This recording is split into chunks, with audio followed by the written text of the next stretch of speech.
Oh, okay. Do you want me to start, or do you want to? Should I just go? Should I introduce You don't have to introduce me now. This is informal, right? Yes. This is informal. Oh, let's not get all weird. Hey, everyone. Good morning. I'm surprised there's so many of you here. That's impressive. Okay, so I'm Deirdre Shoemaker, and I'm a professor at Georgia Tech.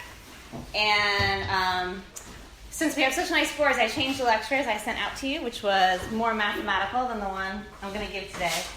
This one will try to be a little more intuitive about what gravity is and why it's important to the topic of gravitational wave astrophysics. So kind of my goal with these 3 lectures is a little bit crazy, but that's normal if you know me. I thought the way Will and Cole and everyone else is going to talk, it's more on the astrophysics. Like, so how do you think as an astrophysicist? How do we solve problems? What does data analysis look like? How do we handle data? And probably most of you, from what I've spoken to, aren't going to do relativity or numerical relativity, heaven forbid. So, which is what I do. But I thought it's kind of nice to be able to look at it and understand what is Einstein's equation. We can't forget that at the end of the day, this new excitement about gravitational waves is coming because of a prediction of Einstein's equations. So the problem is that when I teach that to a class, it's at least a semester, and even then you don't get to anything interesting, right? You're stuck on the boring stuff. So it can't really work. So I'm just going to give it a go. And the problem with studying general relativity is if you Google it, there's tons of resources, and they can be too many. So I found a few of my favorite, and I included them on the handout you have. And I will send my updated one since I switched it to a board talk to Enrico and Ilya, so you can have that as well. So this stuff is still the same mathematics that you have from my original lectures, but it comes actually from a Kip Thorne lecture that's on a YouTube video that I've generalized to the classes I give. Because he does it in a way that you don't have to spend the time thinking about manifolds, fiber bundles, and tensors, which doesn't usually help astrophysicists build intuition on Einstein's equations. It does the opposite, right? Kind of makes you run away sometimes. So I'm going to avoid that as much as possible, which means we're going to hide stuff to some extent. But feel free to ask, and I'll do my best to sort of explain stuff. So really kind of my goal for my 3 lectures is to, and this is the danger because I really can't draw. So, get a little nervous about. And I'm not as organized as neither Cole or Will. So I have no good problems for you to solve or nothing. So ask questions because I don't think I can talk for an hour and a half straight. I'm a little nervous about that. So we see this all the time. There it is, the famous waveform. So my goal will be to understand where that came from. So I'm going to do it in 3 insane parts. Because this was my interpretation of what you guys wanted. GR, and 1 easy hour and a half. Numerical relativity, another easy hour and a half. And then the waveforms in a more talk-like approach. If, instead, you guys would rather, because I wasn't sure if Cole was going to do it, you're not going to go through the theory of gravitational waves, like how they get generated? Right. So if anyone wants that instead, we can cancel one of these 2, and I can give that. So just, I don't know, have a coup and tell me. Because also Kip Thorne has a nice lecture on how you can understand the generation of gravitational waves from a linearized Einstein's equation, again without going into the depths of differential geometry. Which is fun, I think, but I don't know if anyone shares that joy. We do share. You do it? You do? You love it? Well, I'll get tattoos of it. So, I want you to understand the connection between this and Einstein's equations to some extent, a very hand-wavy extent. Get a little bit of what techniques we employ when we talk about these waveforms, when we generate the theoretical description of them. And on that last day, I was hoping to develop a little bit of intuition. So what should you know when we talk? Like, what are our dirty secrets, and how can you embarrass us in front of our colleagues in talks? So that's kind of my goal. So if we start with GR, the beautiful thing about gravitational waves, which I'm not going to do unless you guys want, right? And I can, but is that they're solutions of linearized Einstein's equations. So when you think about the fact that by the time the gravitational wave reaches us on Earth, then they're very well described. And now I'm already using indices, so there you go. Oh well. Everyone recognize the metric? Everyone have some level of general relativity? How many people have never seen any general relativity? All right, it won't be too hard. So they're just like matrices, these babies. So what this means is that by the time a gravitational wave hits the Earth, independent of how it was formed, it was likely so far away where it was generated, like our 1.4 billion light years away, binary black holes, that this means flat space. So this means you can ignore curved spacetime entirely, and then this little thing is called a perturbation, and it just means its amplitude is really tiny. So literally, when you hear Will and Cole talk about how hard it is to detect gravitational waves, it's because this is so tiny, it's basically like nothing happened except for a little tiny jiggle. In fact, we know that what we're looking for on Earth, right, is that change in length of the length of the arms is like 10 to the minus 21. So this is a very, very good approximation, right? Well done. Okay, so we really can pretend, as far as gravitational waves are concerned, when they reach us on Earth, as we do the detection, that we're really pretty much dealing with flat space. So we could talk about this if you want to. If no one pipes up, then I'll refer you to Kip Thorne's lectures. And I'll stick with the more source side. So my goal is to stick with the source side rather than the detector side. So there's other things people generally call them weak field, and you might also call them slow. So this is the on Earth. So now we're thinking, when gravitational waves reach Earth, this is a good idea. If you're talking now at the generation of gravitational waves, so now we have to be source-centric, so we're close to the source. We have two options. The source is strong, it's moving fast, and we have to take care of everything, or it's weak and it's moving slow. So what would that be? This is when you use post-Newtonian. Now, I can't really go over post-Newtonian either, because have you seen post-Newtonian? It's like always those things that are like, I just can't do it. My head won't work. I'd rather solve code for the rest of my life, which I do, instead of figure out these fractions. So forget it. Sorry. So post-Newtonian, in my mind, don't tell Cliff, Will, or anyone else in the room. Sorry, how many people do post-Newtonian? It's a Taylor series expansion. Just kidding. In V over C. So the point is, as long as you're moving slowly, V over C, so the 2 points, so I know, this is recorded. Oh, sorry. Forgot. Sorry. That's terrible. You didn't tell us that. Right. So V over C, as long as you're all of it. He'll be like, hi, I'm Deirdre. It's okay. I'm always surprised I have a job. So this is slow. V over C, it's not moving too quickly. Weak means that you can get away without understanding the full complexity of general relativity to solve it. Okay. So if we were studying today 2 neutron stars relatively far apart, and by that I mean they don't form a common horizon, then we would be using post-Newtonian entirely. The truth is, the first detection of gravitational waves, who is happy? Right. Binary black holes, which is what I do.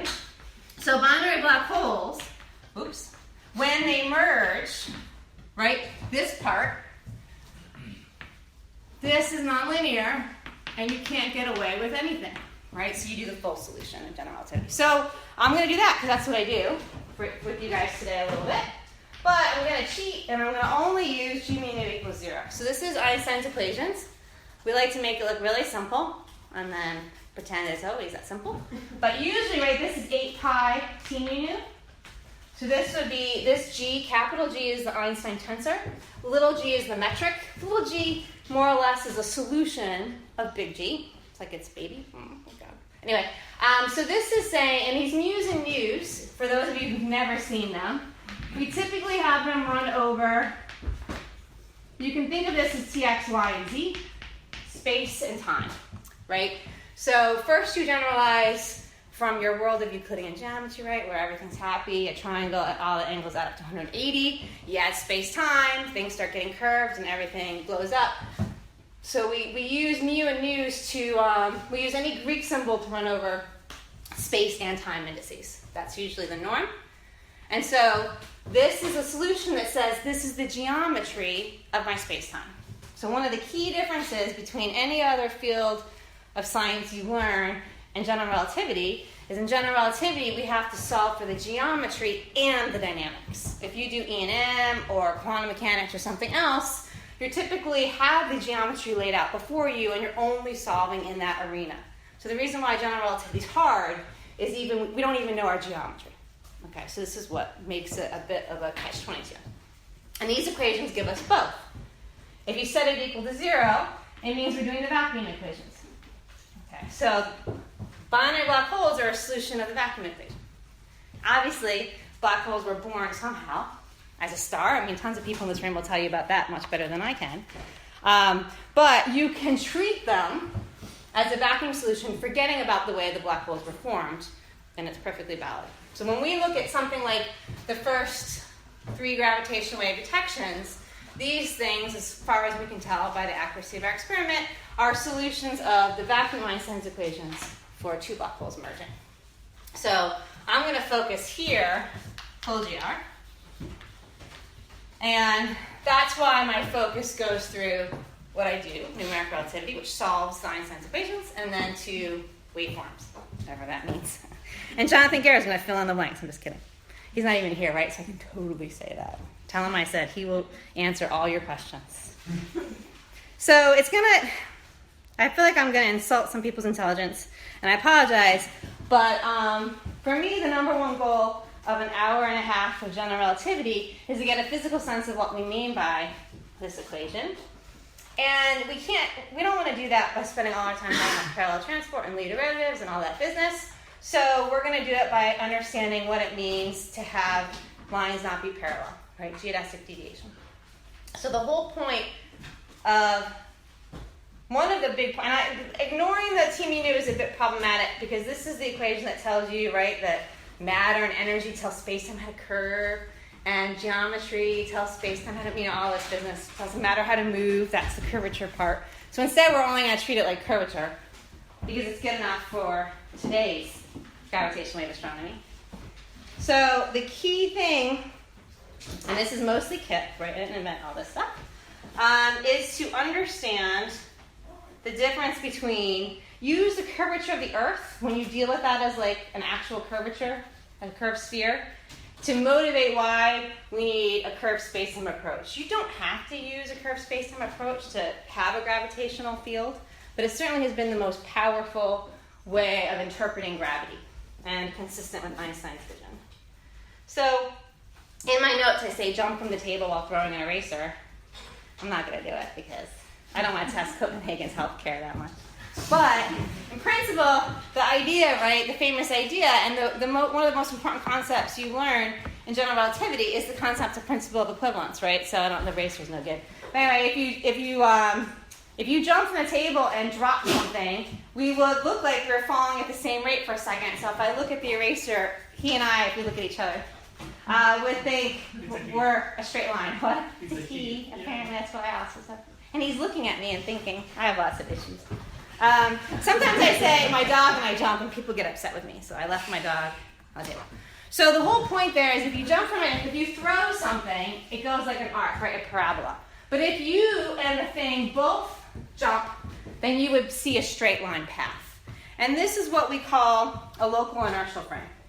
So a freely falling observer, as close as we can get, we're going to have a truck. So sorry, I always trip over my own words. So one of our biggest problems in general relativity is we don't have flat spacetime. We have no locally inertial reference frame. So we build them, and we call them local, is because you're only guaranteed to ever be able to do it at a point once you're in generically curved spacetime. So it's almost like a little flat space on Earth. At one point we say, I can always build for myself a little piece of flat spacetime. And for those of you who said, I've never seen this before, you're being crazy, let me write down what that looks like. Maybe correctly too, if you're lucky. Oh, yeah. So flat spacetime just means I'm in a geometry. Oh, I should have kept seeing. I'm so mean to you already. Yeah. So, hi. Sorry, sorry, I do that in my classes too. And it's worse because when I teach, I know everybody's name, and I'm like, hey, how are you? Were you sick? I'm sure. So this is called a metric. So if you haven't seen a metric before, you will probably recognize dx squared plus dy plus dz squared, because if you were going to take a distance and Euclidean geometry, that's what you'd use. So when you do special relativity, the first thing you do is you bring time into the thing, because now time and space are coupled, so movement in space also changes your, the relative sense of time. And so we have to now generalize everything to 4 dimensions. So this little guy, alpha mu nu, or eta alpha beta, he's reserved to say on flat space, some little spot of flat space time. And not only that, we usually think of it in Cartesian coordinates, so it would all be ones. Not only that, because I'm a relativist, c equals 1, g equals 1. If we're feeling feisty, h squared equals 1, but we won't do that today, because I don't know quantum gravity. So c and g are 1. So I'll talk about units later. We don't need to worry about it right now. But the reason why you need c is otherwise they'd be in different units. So if you introduce c, everything all of a sudden is measured in length. Time is measured in length. Okay, so that's baby relativity. But if you haven't had any, then I'm a little bit worried all these Greek indices are going to drive you insane. If you haven't had any, you can, don't do it when you get to class if you ever take general relativity. You can pretend it's a matrix and matrices for now. It will screw you up if you keep thinking it like that because it's a tensor. So the row and columns aren't correct. But for now, you can get away with that type of thought. So what am I trying to say? I'm saying we're going to have this notion at any moment we could go ahead and build for ourselves a flat spacetime at a single point in space, and we'll call that a local inertial frame. And if you do that, you get a lot of nice concepts that we know and love, like velocity and things like that, right? So it's very complicated because spacetime can be curved. So even simple things like a velocity needs to be generalized and talked about. So what we're going to do is we're going to think about a big circle and what happens as lines cross, and then we're going to use that to motivate Einstein's equation. I can't handle the boards apparently because it's too tricky, so I'm going to do this. Is that okay? It's going to be really wet though, isn't it? There's water on the left side. I never look. I have to erase faster because it looks bad. There's also a second board. The board goes up and down, I know, but that's like... No, if you use that one, yeah.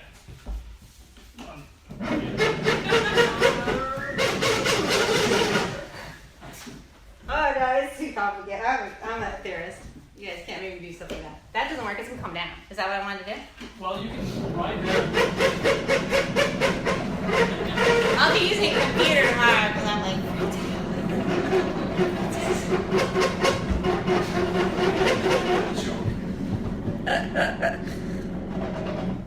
I don't have entertaining jokes, so it's just too complicated. There we go. But it was easy. They don't need to see that anyway. All right, what are we doing? It's a sphere. Don't comment. It won't get better. Count how many times I've drawn it.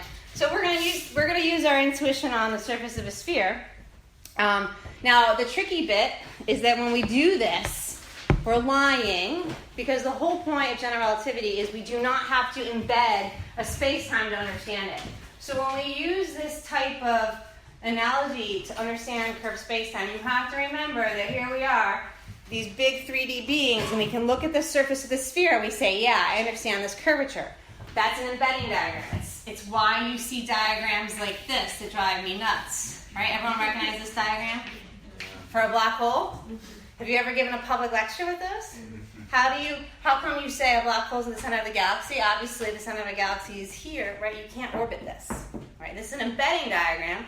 We're trying to give people the sense of curvature being infinite, but we can't draw that on a two-dimensional board because we have to embed it in this space. So we do mistakes like this. So this is equivalent. We're going to cheat.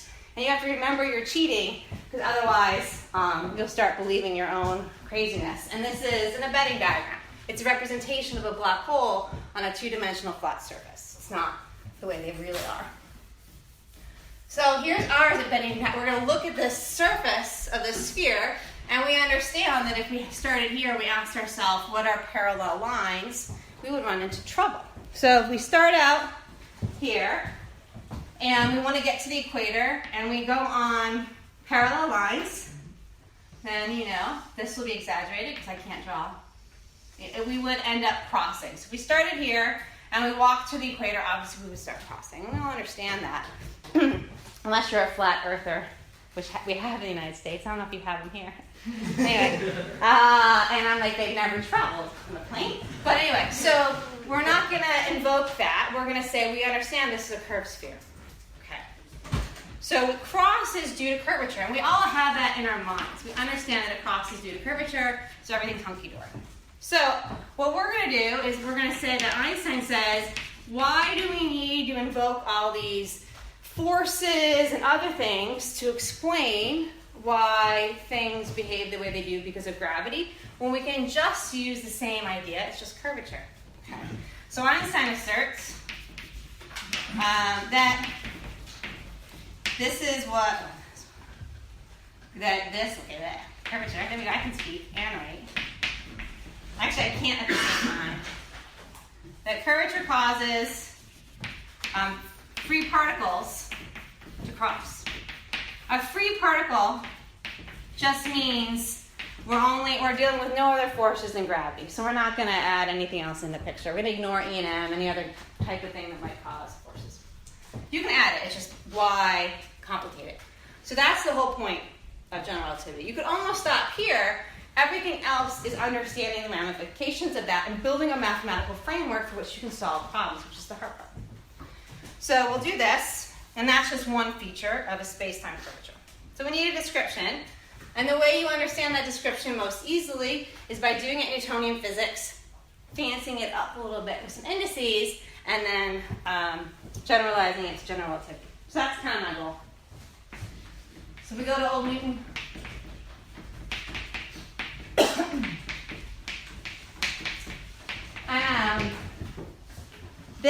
Then we do the same sphere, and now we ask ourselves, can we describe this process that we just had, but now talk about this little separation vector as being the key difference. So if I were in Euclidean flat space, this would be two parallel lines, and they would stay parallel forever, and my separation vector wouldn't change. And so geodesics are these lines, the way a free particle will behave, it's its world line. And geodesic deviation is this difference because they no longer are parallel. So two particles initially separated get drawn together when we have the influence of gravity, is the idea. So we're going to call this little guy, I don't know why I always use this symbol because I can't say it. See? I just like to draw it, I think. I'm not sure. It's a separation vector. Okay? And in this case, we're still in 3 space. So if it has a little vector symbol, I usually mean 3. And if it has a squiggly underline, because of Hartle, I think, that would usually mean space-time. So the point here is that if this equals 0, we'll start with that initially because our lines are parallel. And then the question is, if we take the second derivative of this, it's going to be what? It's going to be something that has to do with this separation vector, and this is going to be some tensor we're looking for what it looks like. So it's in that second derivative that we're going to see deviations from parallelness. We'll see this throughout general relativity. Second derivatives are the place where curvature resides. So if we go back to my little cute frame over here, where I was invoking flat space at a point, the first derivatives in that space will be 0, but the second derivatives can't be. So the whole point is that second derivatives are the place where curvature is, and so we're always after that type of thing. And it should be what you would expect from Newtonian physics, because of course this is the tidal tensor, right? A tidal force. So we'll call it the tidal gravity tensor. But in Newtonian physics, it's just because we'd be looking at the tidal force. So what is the derivative, the derivation of this guy? Because this is going to be the thing that looks an awful lot like the Riemann tensor, which is the guy that's pretty much governing curvature. So if you want to understand curvature, you would understand Riemann, and then you would get Einstein's equations by using some relative components of Riemann. So, is everyone all right? I'll entertain you slightly, but maybe you have all this and you're like, 4. I think these are notes to myself now. Let's get to the formula of the tidal tensor. The first question, I should have asked you guys this, I didn't think of it. Just for fun, if you have, that's the Earth, in case you're wondering, that's the Earth, this is be the moon, and this is water. Have you ever asked yourself why the tides look like this? So it's a beautiful picture. If I step back, I'm like, yeah. If you look down for a second, you're like, I don't know what she's talking about. So this is the Earth. That's a tide. Okay, whatever. And that's also a tide. Why do they look like that? Anyone know? Anyone that's not? It's squeezing from the side, the water on the top, right? So it's like squeezing from the side. So what's the relationship between here and here and the moon? So the moon is squeezing it from the side? No, the moon. Let's go. You have to squeeze the Earth like this, so it will. Did you get that on film? Because that's funny. So in order to do that, the moon needs to attract this part. How do you squeeze something? You need some pressure there, right? This is almost like our solar. How can we power our sun? I like it. Yeah, squeeze it. What's the other way? Instead of thinking about it squeezing, the easier way to think about it is if the moon is here, and you think of it as a gravitational attraction, what is it attracting the most? The thing closest to it. Then it attracts the Earth. It attracts Earth more than this, so you get this look. Right? So it's actually the attraction between the moon and this side of the ocean. The Earth is also attracted. The center of the Earth-Moon interaction is a little off there, and then you get what appears to be the tide popping out. But it's just more the difference between how they're attracted to the moon. So the same type of style, it gives you what we're thinking about. Because when we try to generalize this to geodesic deviation, which is the squeezing thing you're talking about, we would start with a ring of particles, and we would say, oh, gravitational stuff does this. It squeezes and stretches. So I know what you're thinking. But the tidal force does something, it just is basically attracting things differently along that line. And this type of gravity is something that we can use to understand why freely falling particles behave the way they do in terms of an Newtonian tidal perspective, and then generalize it. So it's not perfect, but it gets you, I think, the feeling without spending a semester in general relativity. But thanks for playing along. Okay, so we have our two babies. I'm going to call them A and B. So what we want to do is if we have a particle's world line A and a particle's world line B, we're trying to say, how does it change in time so we can figure out what the heck this curly E looks like, this tidal type of death. So if you do that, the easiest way to do it is with equations of motion. So we're going to write down the equations of motion for these particles. And because we're in Newtonian physics, I don't like my drawing, so I'm just going to get rid of that. My most famous drawing that I do when I teach is of a car, which always looks like that, which is also my drawing for a bug. Wait, a bug is this head. A car, of course, looks like that. Right. It's really good. I should be an artist. Okay. So A and B are two separations. And then we're in Newtonian physics, so everything is easy. So we're just going to say, all right, I know how they move. It's just Newton's law. If I have some xi, which just means x, y, and z, some vector, then his second time derivative is just going to be governed by that gravitational potential. So 2 minus sign is attractive, and then we have dx. And I'll label that as A. Now, that n to c being up or down doesn't matter in Newtonian world. There's no difference. Okay? It will matter when we go to curved spacetime, because we will lose our ability to pick up vectors and move them anywhere we want. Right? There'll be a penalty for that. We'll have to be careful. But for now, it doesn't matter. So if that I annoys you, you can think of it as an x with a arrow on top. So that's just a gradient of the gravitational potential. And we have to do the same thing for B. So B B is at some other location. So we're going to have the second derivative. This was at A, this would be at B. I shouldn't change my notation, I apologize. Equals the same thing.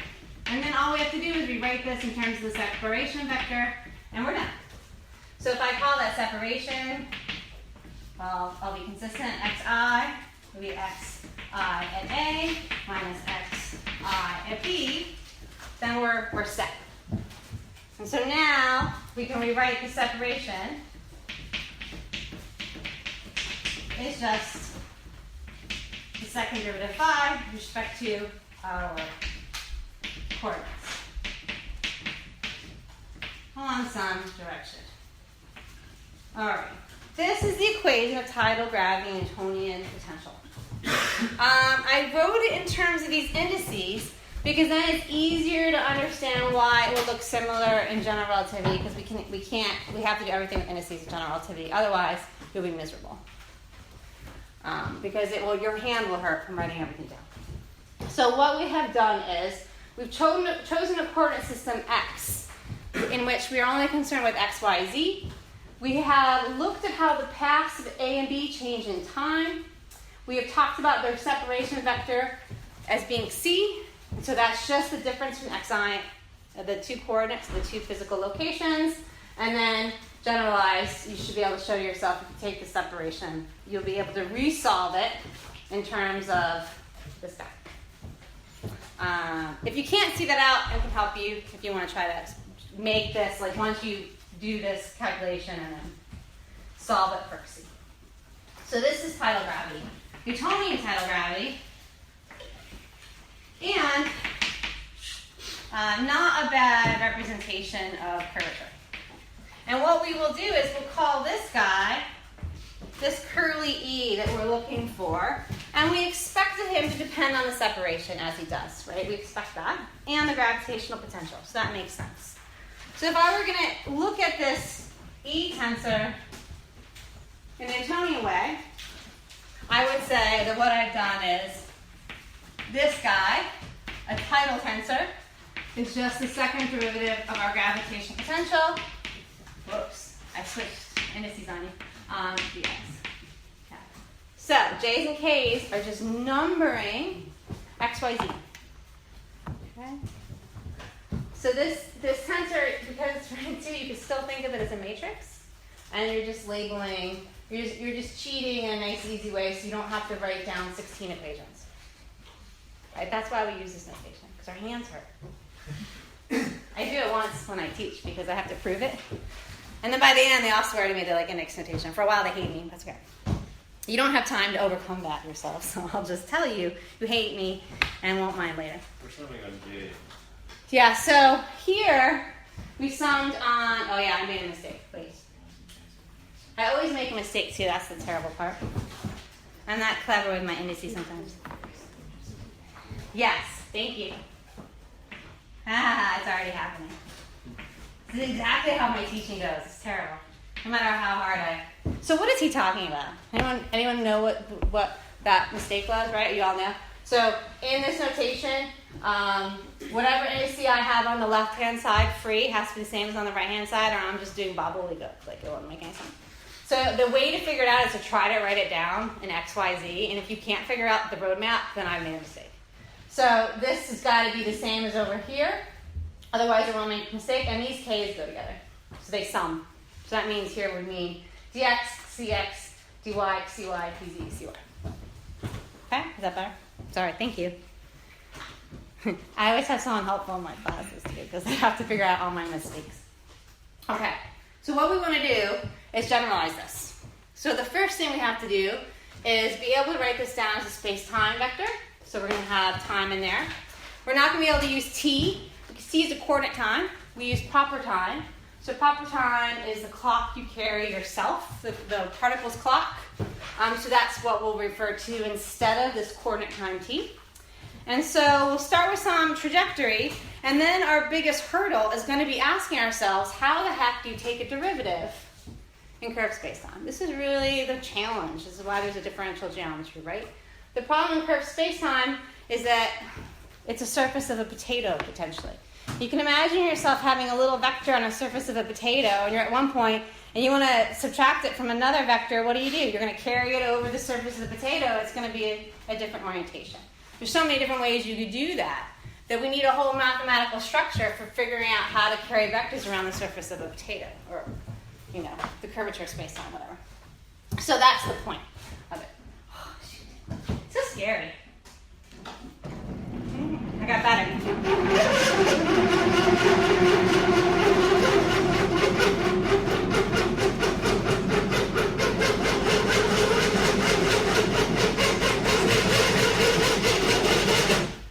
I'm picturing a Niels Bohr day. Some guy had to stand here and turn the crank. Is that what happened? Pretty awesome. Now you can have all these notes, although it's in my own handwriting, so you don't have to write this down. I'll send them out. Okay, so that's the issue. We have to figure out how to generalize this baby. So what we're going to do is first just take that trajectory of that single particle. And now the reason why I'm trying to be careful and not write XYZ all the time, even though it's more comfortable, is because XYZ is actually a really special coordinate system. It's orthogonal and unit norm. It's like the easiest baby you've ever had. Everything's perpendicular and lovely, and that won't happen. In fact, tomorrow, when you're all advanced, when we do numerical relativity for fun, we won't even have a coordinate system. It'll be time dependent that we solve PDEs for, right? So this notion of this is only good as long as you recognize that it's a bit of a crutch so we can understand things better. So that's why sometimes we do 1, 2, and 3 so we don't get too comfortable with everything being x, y, z, or r, theta, and phi.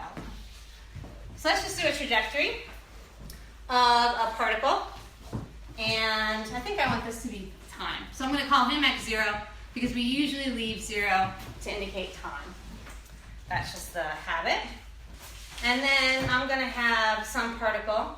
And at some event, like any place on this world line, we'd call an event. And we might label that as a p, as just some point. And now it's going to be a function of tau. Because we want to just differentiate that from t coordinate time. So we're careful. And that's our proper time. So now, a trajectory, right? We would say, we would parameterize that world line with coordinates x alpha with tau, the proper time. And that's our ideal clock. And that would just be some tangent vectors. So we want to write down the tangent vector to this line, like that. He would just be p d tau, because we parameterize with tau. So it's the same as you would do in any math class. And then we might say that since this is a derivative, we're going to take the limit, as delta tau goes to 0, of the difference between the 2 points, just like you would normally do. Okay, great. But now this is where that notion comes in. So how am I making this comparison between a vector at tau plus delta tau and this point, whatever it is, at tau? So this is where we need more information. We've successfully recast it as a 4-dimensional variable, thus the little squiggly line. This means that the components of u, let's just go ahead and call it ut, x, y, and z for the sake of argument. So this notation just means I'm going over all 4, not just space. So if we go back to my famous circle, or potato, whatever you want it to be, and now I have this world line on this curved space. I'm at some point P, and I'm drawing a little tangent vector. That tangent vector lives on a tangent space. And the problem is that if I move it, it's a different tangent space. So in flat space-time, everything lives in the same tangent space. We don't have a problem here. We have up to 1 million of them. So if we aren't careful, we won't be able to make sense. So curved space-time, this matters in curved space-time. Okay? In flat space-time, it doesn't matter.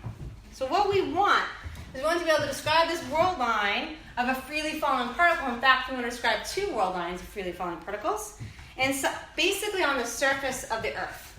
So we're going to use that notion of a curved space to invoke what it will be like when we actually have a curved space-time. All right, so that's my goal. So what would it mean to be straight? What would all the tangent vectors have to be for this to be a straight line? Anyone have a sense what they would look like? So think about what would tangent vectors look like if it's not a straight line. Anyone like that? My questions are always like, is there an answer? Yeah, there is. What do tangent vectors look like in a straight line? I'll start drawing them. Right? They're all parallel. If this is a curved line, woohoo! They're all over the place. And so the key difference here is that now we have a notion of what parallel means. It means the tangent vectors are parallel for it to be straight. Okay, so it's not going to be true here. And the way to see that would be the typical, everyone always does it, right? You sit there on the surface of a sphere and you ask yourself, take a path with your vector. So now if you do the same thing we were talking about earlier, but now you carry a vector that was parallel here and you carry it up, you'll end up with a vector pointing one way. And if I remain keeping this parallel all the time and I go up, my vector will be another way. So my lines didn't remain parallel the whole time. That's your usual introduction of curvature. So we'll keep that. So, don't want to do that. One of the things you have to do, which is not nice but sometimes necessary, is you have to generalize your notion of a vector into a tensor. But more than that, you have to realize that if I have a vector, and let's be really simple for a second, if I have some vector c, and if I'm in xy, we all know how to say, okay, this is the x component of c, this is the y component of c, but we're assuming something, which is the basis vectors. So these little guys, you guys all done basis vectors? Yeah? Is that like 3 people or is that everybody? I didn't. I swear I never learned it in school. I swear I learned it the first time I had to teach it. That can't be true, but I don't remember it. Anyway, they're the little guys that say, you point in the x direction, you point in the y direction, and Cartesian ones that happen to be perpendicular, if you did like spherical polar coordinates and point in r and theta, and they wouldn't be perpendicular. They would be perpendicular, but they wouldn't be unit norms, right? So these ones are perpendicular and unit norms. So they carry the information about the coordinates with us. And the easiest thing to work with are the components. That's where we're happy. But if you work in components, you've chosen a coordinate system. The key aspect of general relativity is that we don't have to choose a coordinate system. We have to be able to write it in any. So we're going to need a way to carry with us this information, the coordinate system, and the component. And the way you do that is with a tensor. So I could rewrite this vector the way you write this vector using summation notation, right? I'll just be really explicit, is I have the components plus all their little basis vectors. And that's how I build a vector. Components and basis vectors. And this is where we usually live. Who's much happier there? But if you write equations like this one, that equation is independent of the coordinate system you're in, and it's always true. It's a proper equation. If I write this, I have chosen a coordinate system that's no longer general. So this is the difference we're talking about. But we usually calculate here, because you can't. I don't calculate. I don't know how to calculate that. So that's the difference. So all a tensor is for today's purposes is something that carries with it the notion of the components and all the basis vectors, and it allows you to build these things up to whatever you want. So a vector has a slot like this, and a tensor has as many slots as you want. So for example, I could have up to 1 million of these, and all I would have to do, and I'm going to totally lie to you, but I think that's okay. Can I lie that badly? I guess I can. I know it's being filmed though, so it's dangerous. So I can call it anything I want, some big, huge tensor, and all it is a collection of components and a bunch of basis vectors in one forms, but I don't want to get into the difference. That's paying attention to both our coordinate system and our components. And anytime we write an equation down as a tensor equation, everything's cool. It's going to be independent of coordinate choice, and we only have to be careful once we specify our coordinates. The beautiful thing is we can write our equations down in terms of components only with no loss of generality, and basically just be mindful about how we're treating our coordinates. So in GR, you're going to see us always having all these indices floating around, and it's because that's the way it's easier to calculate. But you can just think of them in some sense as these generalizations of vectors, with just a lot more freedom going on. So I'm going to do that without actually introducing tensors. So what we want to do now is take this notion, come back to our Newtonian tidal gravity, and ask ourselves, how will we do this with tensors? With things that we have to pay attention to the fact that we're going to need to have a way of calculating the derivative because we have no preserved sense of the vector orientation. So that's the goal. Let's see. How's everyone doing? Any questions? Like tons, probably? Or nothing? You didn't understand a word I said. I also speak fast. It doesn't help. Nothing? Anyone want to draw a better sphere? All right. So, all this for derivatives. Is someone on differentiation? Derivatives. I can't spell it. Alright, tensors. Don't worry about it, right? It's just of things on curved spacetime. We don't really care what they are. So here we have our big, fabulous surface of the Earth again. And we can have all these beautiful, great circles that we could draw. We can draw them in all sorts of different directions. And that won't look good anymore, but let's just pretend we have that ability. And we know that if I went down in a very small enough region, I could have Cartesian space back. In fact, in this room, I think I'll just use Cartesian, right? I'm going to use flat space in this room. I'm not going to invoke curved spacetime as we do something in here. It's the same thing as here. And we know that at any point I could draw a tangent space, right? And it would be tangent to a point on the sphere. So basically deviations from this being a Cartesian, the sphere is not flat, obviously. And the way you can find out that is by second order distance from the origin. So if I took a metric and in space, it would look like flat space plus things that were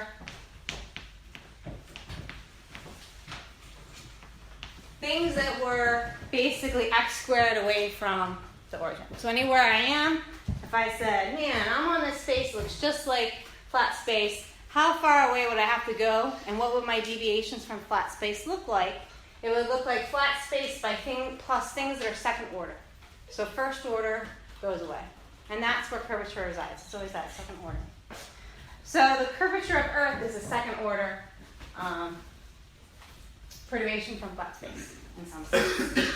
So now that we have this idea that our tensors are going to give us the ability to track both the components and our coordinate locations as we subtract them, then we're going to be able to build up our tensor so we have an idea of curvature from a GR point of view.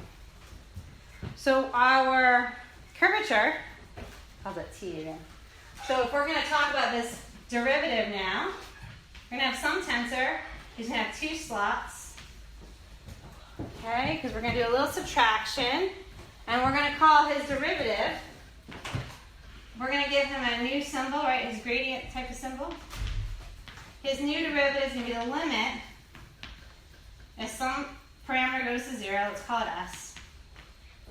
And that's just going to be at some point, I always do this, I'm in this little corner. All right, I'll stop. Oh, I won't stop, I'll go over here. I like to write in little corners to drive everybody crazy, sorry. So we're going to, at some point A, this tensor now will just be our derivative, right? So whatever parameter we're using, it could be tau, it doesn't matter. You have this guy at a point s plus delta s minus this guy at a point s over delta s.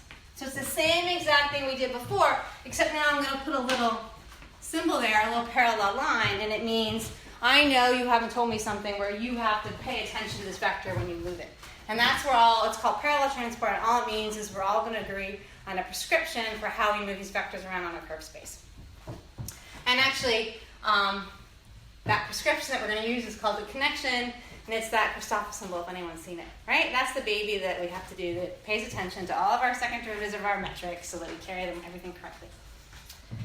So he's ugly, but he's good. So these 2 points live in 2 different flat space-times in some sense, right? So you can imagine I could have this be, S, and this be a little space right here, be S plus delta S. And so in some sense, I have these 2 little patches of flat space time, and I'm looking for the difference between them as delta S goes to 0. And so we know that this somehow must be on the order of a second order type of thing in there. Okay, this difference as we move them. So this parallel line is called parallel transport. And it just means I'm moving my vectors around in a prescribed way that we'll all agree on. And it must be same as flat space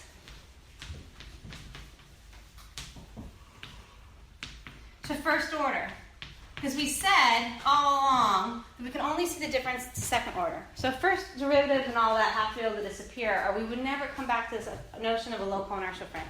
So even though that notion of a local inertial frame of throwing things and watching them seems so trivial, it's the building block of all of our choices in the mathematics as we go forward.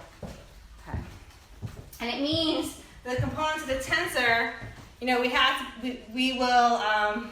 will parallel transport means that the components of the tensor are held fixed in that local inertial frame. So we'll be able to define them in a local inertial frame at each point, and therefore have drilled them down as firm. We don't need to think about that today. You just need to trust that there's a way of doing it. And that when you peel off the hood of what that Einstein equation looks like and it starts to look crazy, if you really look at it, it's going to be a bunch of second derivatives of the metric. And that's just because it's the curvature. And that's where the curvature lives, the second derivative of the metric. Everything else is just doing it right. So we don't care about that, just kidding. I just gave a lot of stuff I don't know you need in there. Do you want that? It's so evil. Do I have to? Let me see. Yeah, you have to. I'm trying so hard to avoid the Christoffel symbol. It's so funny. What time is it? 11. How y'all doing? No one wants to ask a question. You just want to say you have to. That was me. Who said that? Chris. That was me. You're like, watch her squirm. All right. So, all right, I'll do something. I'll get there. So what we want to do is go back to our baby. Do I still have it? No, because I don't know how to use boards like this one. Oh, I do. It's right up there. So we're going to go back to this guy and rewrite him so it looks so we can start talking about geodesic deviation. So the whole point of curvature is that if we had no curvature, our geodesics would be parallel and we're done. Phew, no black holes though, no gravitational waves like it's born. So we're going to let lay a curve. That means we're going to deviate from parallel lines. We're getting back to that world. But this one was Newtonian, so he's not good enough. We need to do this in curved spacetime. So that's geodesic deviation. I get rid of you guys. That was really a horrible explanation of basis vectors and tensors. Just ignore them. That's my advice. So we're going to generalize it a little bit, right? Instead of these 2 lines, A and B, I'm going to think about it as it doesn't really matter, right? Because this is not on the curved surface of the Earth. That was just to get our brains thinking about curved spacetime. This is here in this room, quite frankly. It's everywhere. So let's call this is our deviation, right? So we're going to have xi, and this guy is just an xi plus an I away. And here's our separation vector, just like we were doing there. So if we do this, I'm going to rewrite that same equation, the second derivative of our little separation vector. And it equals, minus. Now all I'm going to do is use notation. I'm going to do it right. You say I got that. K, J, and K. And just pointing in the direction. Which way are we going? Probably leave it in a direction. So NK is just the normal saying, I'm over there. And it sums over with one of these partial derivatives. J sums over with one of these. and we have an I left over, and this is your flat space-time metric. Then if these went up instead of down, it's okay. Changes the sign, but you can kind of ignore that unless you want to dive in. So this is how we would rewrite partially that right-hand side so it looks more like index notation. In other words, we brought eta in to sort of govern which way things are pointing. And now we want to look at what this would look like for freely falling particles in general relativity. So we're going to go back to our little guys that are going to get squeezed. I kept thinking of a bottle of ketchup when you said that, and I think that makes me American. And I don't even like ketchup, but that's it. I was thinking of a bottle of ketchup, and you were like, squeeze it. What happens? So we're doing something like that. And we're trying to explain how if these are all freely falling on geodesics, right, if you were, there's something different happening here. So let me go back. I do later. I'm going to do it now. So if I'm an astronaut, kind of always wanted to be, but I would get sick. And I have a lot of M&Ms, and I'm hanging out in my spaceship with no windows, and I don't know if I'm on the surface of the Earth or if I'm accelerating upwards in space-time, and I drop my M&M, can I know the difference? Surface of the Earth.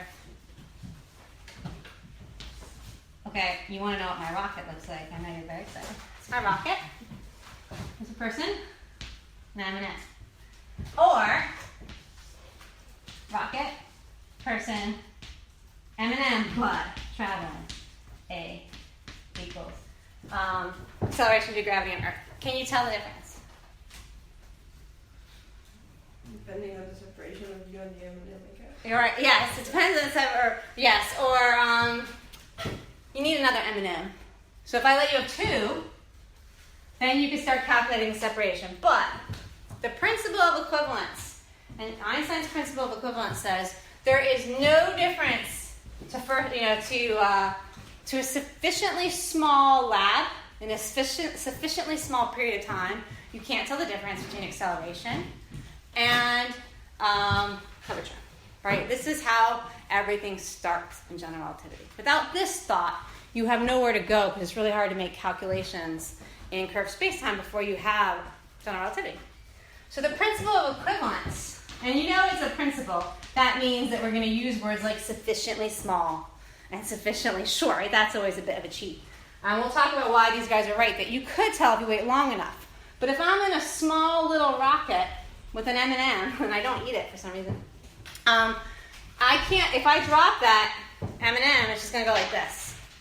And if I'm accelerating upwards with the same velocity with no window, well, my feet are still on the floor. I'm not going to feel a difference. So when I drop this, the rocket's going to hit the M&M. So the M&M is freely floating in outer space, but the rocket comes and smacks it. And it looks exactly the same. I can't tell the difference between these two calculations. That's the principle of equivalence, okay? What we're talking about here is that the principle, I only wrote principle. Of equivalence. It's a beautiful principle. It has a lot going on that I'll talk about in a minute because there's a lot of deepness in here. The fact that there's no difference between inertial mass and gravitational mass is something Newtonian physics does not provide. That's a quirk. Like, yay, happy experiment, they're the same. In general relativity, it's one of the founding principles that these two have to be the same, which is why so many people study experimentally whether or not it's really true that there's no difference between inertial mass and gravitational mass, that they're one and the same. In fact, if you do GR out completely, they never arise. Like, we never even introduce the mass into the problem. So the principle of equivalence, if you want to understand one fundamental concept other than curvature itself, it's this one. And then what happens is that if you have enough time, so if you expand out time here for a while, this is a big rocket sitting on the surface of the Earth now, big enough, depending on how accurate your experiment is, that if I drop two M&Ms and I wait long enough, I'll start to see that they come closer together, which is what you guys were saying. And if I do it here, it won't happen, because the rocket's just going to smack them the same as it always would. And that's the difference between curvature and acceleration. That means we're in a curved space-time. So geodesic deviation gets at that point. So the real reason why you study this, like the first time you do it, is that this is a stupid question, but you guys know that clocks run differently, right? If you move or if you're in a gravitational potential. Has anyone played Pokemon Go? You don't want to admit it, you'll admit it. I bet you'll admit it. I did too. It was just embarrassing. And I was like, 40. But anyway. That was I used to always use GPS as my example why you need general relativity today, because everyone's always like, that's stupid. You don't, cure cancer. And I said, well, do you like your phone? Because you use general relativity, right, to figure out location. And the funny thing is that it's really, really challenging to figure out how clocks behave in curved space-time. It's really easy to figure out how clocks behave in accelerating. So when I had this cute little problem I sent in my packet, which is I think originally a Feynman problem, and I really like it for building intuition about clocks in curved and moving spacetimes, because you sit there and you have a clock, and the problem is that you stand still, you throw the clock up, and it comes back down to you, or you walk up a hill, bringing the clock to the same height as you threw it and come back down, and you ask yourself, how does the time behave? Like, which clock reads the longest proper time? So I gave you the solution also in the packet. So if you want to play with something and you're bored in the next 6 weeks, you can do it out. I won't be here, but you can always email me if you're stuck. But it's really pretty because it shows you how to think about these things even in a Newtonian level. But the truth is, if I told you that I have a clock up here, this is a clock, and I have a clock down here. The good news is that camera's too far away, I think, to tell what I'm drawing. So if I have a clock here and there, if you think of a clock as like flashes of light, when this clock flashes a light and when this clock receives it, the rocket is moved. So it's much easier to think of. It won't take as long. But here, it's really hard to think of that.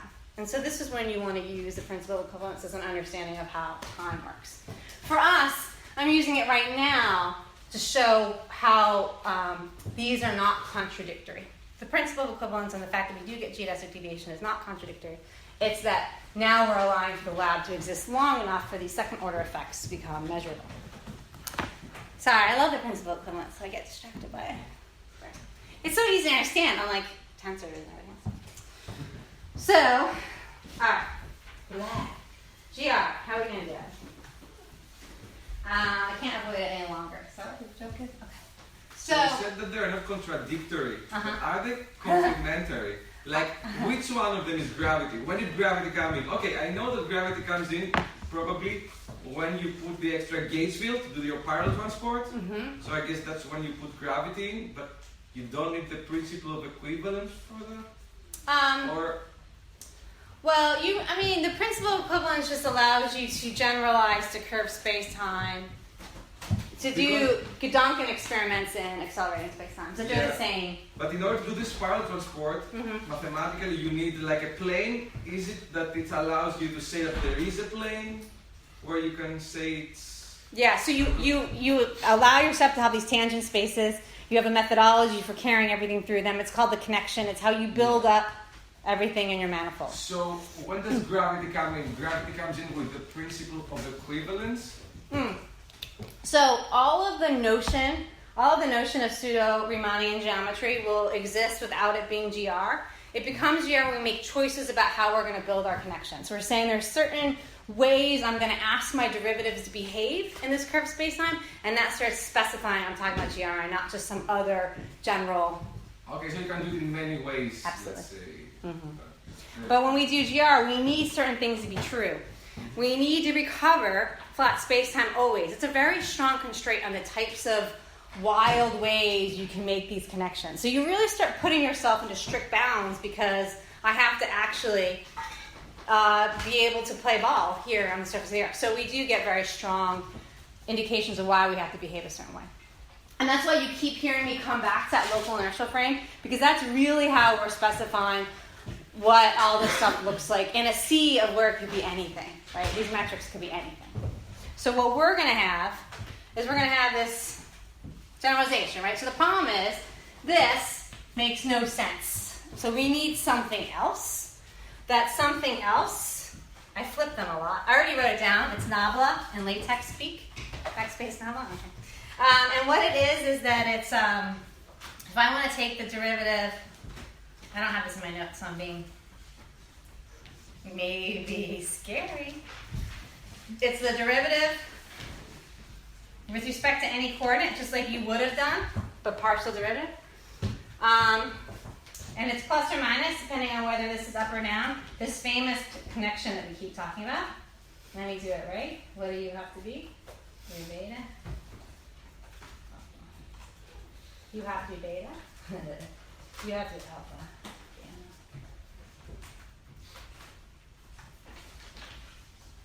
Now it's totally off the top of my head, which is very, very scary because I never remember anything. But all right, so what we do is we're going to generalize a vector that if in flat space, this is what I was talking about, how you're specifying. This is called a connection. It's all this stuff under the hood of GR. We have to do differential geometry again that I ignored. This thing goes to 0 in flat spacetime. It's because it's all derivatives of the metric, and obviously if you're in flat spacetime, no derivatives of the metric expect.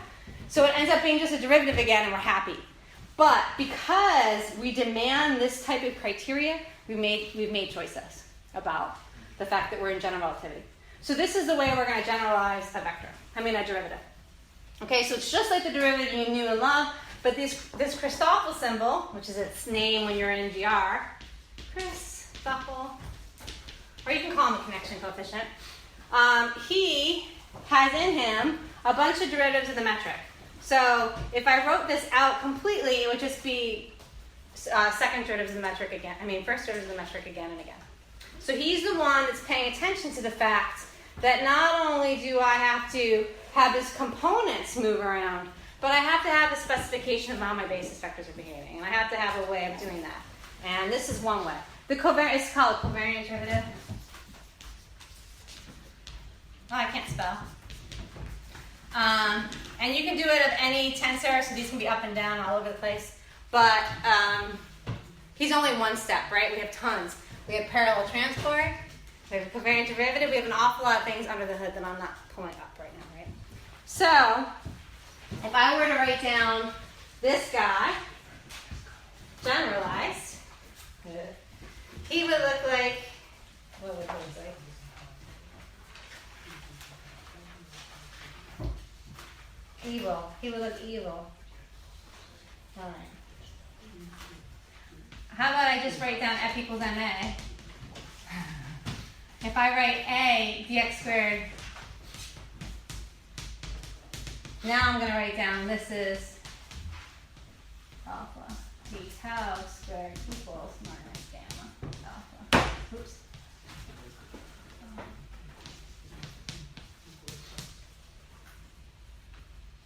That's a beta. You really feel sorry for my students, huh?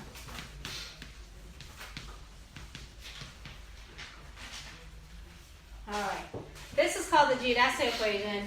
It equals 0 when you have no free other forces but GR, and when this is 0, which means you're in flat space-time. So this is the generalization of Newton's law in GR. Okay? These are our Christoffel symbols that we just talked about that are making sure everything is well kept track. So when we do our tensor equation up there, when we generalize him, this little n vector, that's this separation now, he's going to look like, or I'll write him in terms of C. I'm going to rewrite that, and it's going to look nothing like it, and I'm sorry about that. He looks basically like derivatives of these Christoffels.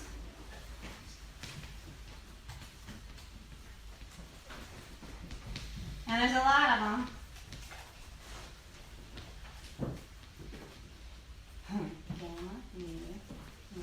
And there's another term, keeps going.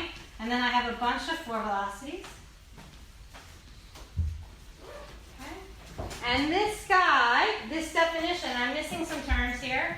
If you look at it for a second, what it's doing is it's taking derivatives of the Christoffel symbols, which are first derivatives of the metric. These are second derivatives of the metric. And these are nonlinear terms of the first derivative of the metric. And that, all of this mess is the Riemann curvature. And if I write that as the Riemann curvature, that's the part that will give us Einstein's equation. So it's just a kind of unholy mess in generalizing it to GR.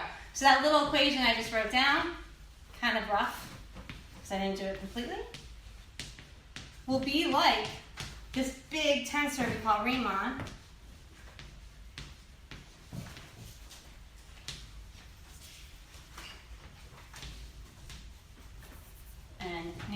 messed up one guy here. He's an N. Not that you care, because you have no clue what I wrote that down. This guy is just our eta ij dk dj gravitational potential. So this thing is what we'll contract to get Einstein's equation. This is where curvature hides. And curvature is basically the generalization of this double derivative of the gravitational potential that comes into a tidal force. And if I wrote it down in its spectacular horribleness, I will be writing down a bunch of second derivatives of the metric and nonlinear terms of the derivatives of the metric. And that's how this guy gets so ugly and tricky to calculate. But that's curvature. So it really just is a generalization in some sense of tidal forces. But it's complicated when you want to do the math. So what you can do then is that you, yeah. What is n again? N is just the normal, the direction where you're pointing. So it's paying attention to where is your separation. It's a normal vector. To psi or no? So I wrote it here like it was equal to psi because I had two different notations. So it's not, it would be equal to psi k. It's like the norm, the unit norm of what you're pointing. Just your direction of the deviation. So yeah, it's related to psi. I changed it because I was being very Newtonian and I made the mistake of wanting it to look more like GR, which we usually think of it as a unit norm. So I kind of threw off the notation at that moment. And U's are the four velocities. So these are the generalizations of dx dt, but it's with tau. In the end, it's really hand wavy because you can't really just go ahead and replace everything. You have to sit there and actually do out the geodesic deviation. So I was trying to invoke that this just looks a lot like Riemann, and that Riemann looks a lot like a bunch of derivatives of the metric, but I didn't do a very good job of hacking those. So I was hiding too much from you. I know. And you can further take this. Like if you buy this, that this thing is basically a bunch of derivatives of the metric, which I haven't shown you. I just said you have to believe me. And it's also a bunch of, nonlinear terms. In other words, there's a bunch of this in there. Then what you can do to get Einstein's equation is generalize it. Am I getting any of this yet? No. To wake you up.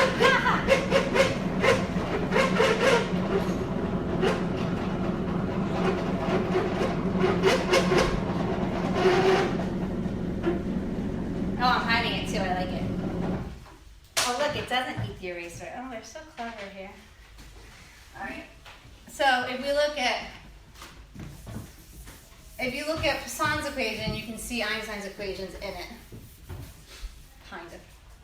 So if you look back at understanding, if we take that gravitational potential again, you think, all right, second derivatives of that gravitational potential, they look like curvature. And if you look at, again, more Newtonian Poisson equation, right?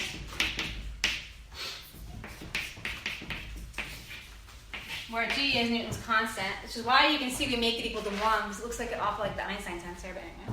And this guy is just second derivatives, it's just the Laplacian, right? Well, what you can show is that in the right gauge conditions, you can write Einstein's equations almost exactly like this. Gauge conditions being something I don't want to talk about. So you can basically write down Einstein's equations as a wave equation. So by the time, when we write down, we'll get to G mu nu equals 0, or kappa T mu nu, you can motivate it from looking at Poisson's equation. And what you find is that we need to do this kind of crazy contraction. I have it in the notes I sent you. They're called Bianchi identities. And basically what they do is they take this big Riemann guy, and he has so much freedom in him. If you think about a little metric like this, and I didn't tell you, but a metric is symmetric, which just means that if I'm looking at this like a matrix, you have our diagonal, and it's symmetric about the upper and lower parts. So what would have 16 slots has 10 independent slots. And if you look at this guy, I think he has 20. But this represents a ton of freedom. And so when we build Einstein's equations and our solutions are going to be the metric and things of that caliber, then this has way too much going on than what we need to capture the physics of our dynamics and our geometry. So we end up with equations, and this guy is what's going to help us get there. But what we end up with is that if we take a contraction of all those babies, we'll get something that looks like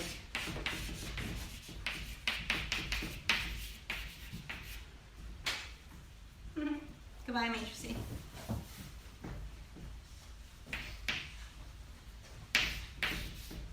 And this is what we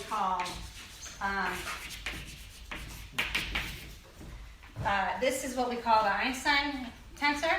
And then in the end, due to things I haven't talked about, this will give us the vacuum Einstein solution. And when you generalize rho to looking something like that's a density, the right-hand side of Einstein's equation are just stress energy tensors. They're built up of things like densities. And you'd actually be able to do a correlation between this and the right-hand side of Einstein's equations. So the Einstein equation, the Einstein tensor, is coming from contractions of this big thing. So we could get down to those like 10 independent components we're expecting to actually govern our geometry.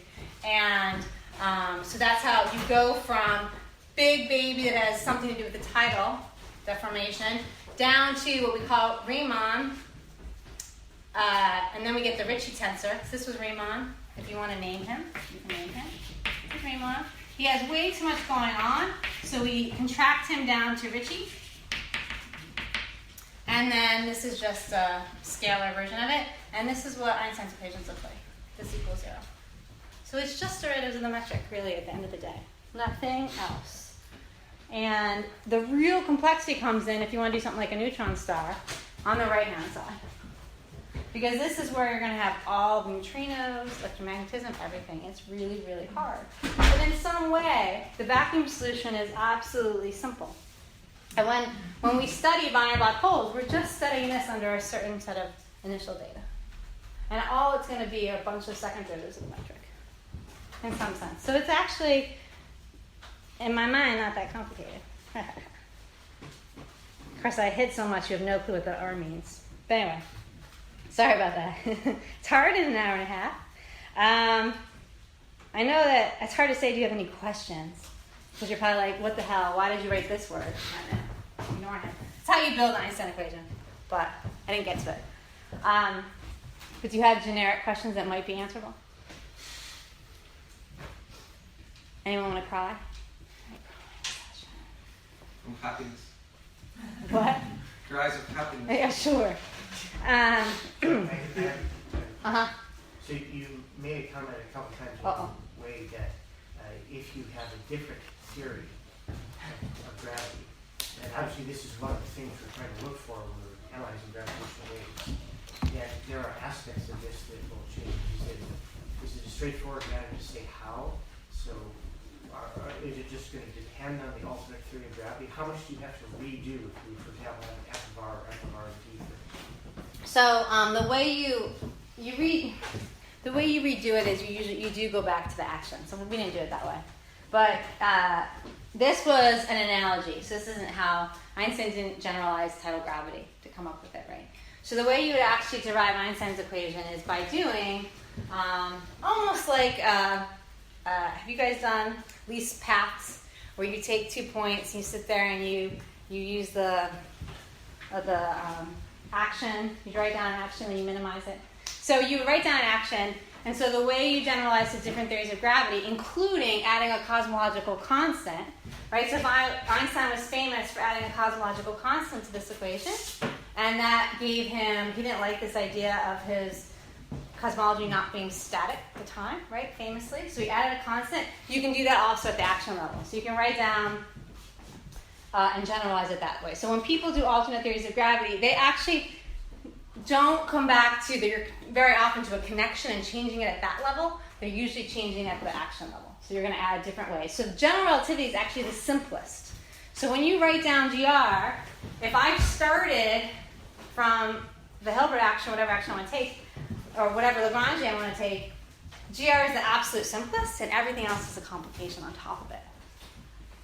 What about things like Reisner-Nordstrom gravity, where, I mean, it's basically GR, it's just the degrees of freedom are restricted, right? Yeah, so you just are trying to make sure. I don't remember where they put those restrictions in. And there's just a single potential parameter in the metric. So it's still a metric theory, you just only have a single scalar degree of freedom in the metric. Yeah. And it's no light bending, and, you know, I mean, it's ruled out. Yeah. But it's an example of a theory that's That- even simpler where than they do, GR, that's but right. it's still Ruled out. equivalent principle, it's still, you know, all these things. Oh yeah, I always forget about that big. You're Yeah. right. Maybe because we ignore him, but yeah, there are ways, and they're doing that at the level of when you think about what we've done. Because the metric could be anything. We haven't really touched it here. It's symmetric, right? So we're only making decisions about things like torsion when we talk about it. That's a good point. I have to remember to look him up because that's always something people ask, and I never remember. Yeah. Thank you, Will. So, what about the general covariance of the equations? For example, before you saw Newton's equation, F equals m times a. So, Newton first of all defined his inertial system so that this equation holds. It doesn't hold in a non-inertial system. General covariant, they hold in every coordinate system. Why do you do that? Is that because you want somehow to impose the principle of equivalence in your equation? And so you have relativity. to write them this way? Well, if you think about it, when you first come up with even special relativity, the decision then was, do we believe that these physical laws should be frame dependent or frame independent? And the second you say they've got to be frame independent, then you've got to be able to write that. Now we write it like this, but if you want to write it like F equals ma, it's not a big difference, right? You would be writing in tensor notation, right? You would not specify coordinates, and so that's always true. You can write it in coordinates as well because it works, but this is really the covariant. Yeah. This is the way you want to think of it, as It seems to tensors. me like a very, very strong very strong. assumption, right? To say that the laws of nature are the same in every way you look at them. And then specifically if you see that Newtonian mechanics, they're Want to not. argue with him? I'm going to say it's actually not so strong. You think it's... If you have a non-covariant theory, there's a pretty algorithmic procedure for basically stuffing the non-covariant parts into a new field that Okay. then lives on the covariant background. So you can make it covariant. So, and then, you know, of course, then you can ask, do you have a dynamics for that field, or do you just specify a value? You know, but like, Is it you take physical? any theory that you write down that's non-covariant, and you can always clean it up into this language. And This is where you don't have to do this, right? This is why people say, Okay. if I were Stephen Weinberg, we would have done this. Well, that would be different. But we would have done this from a field theory perspective. I'm thinking of this very much like a classical relativist, where you really think of it as geometry, and that's where all these things seem to make, as we'll say, the most sense. But then, of course, if we do everything as a field theory, we have a lot more, Yeah, I okay. guess, wiggle room. Yeah, I mean, it's like this distinction in scalar theory between the Einstein frame and the Jordan frame. Oh, yeah. Right, like in one case, you don't have general covariance, you know, because you've taken the scalar degree of freedom and stuck it into geometry. And in the other case, you have general covariance, and the scalar is just another dynamical degree of freedom. But it's easy to solve it anyway, so it's Yeah. pathetic. You're right, you're right. Yeah. Cool, thanks. More sleep. All right, what's next? Coffee. Let's do it.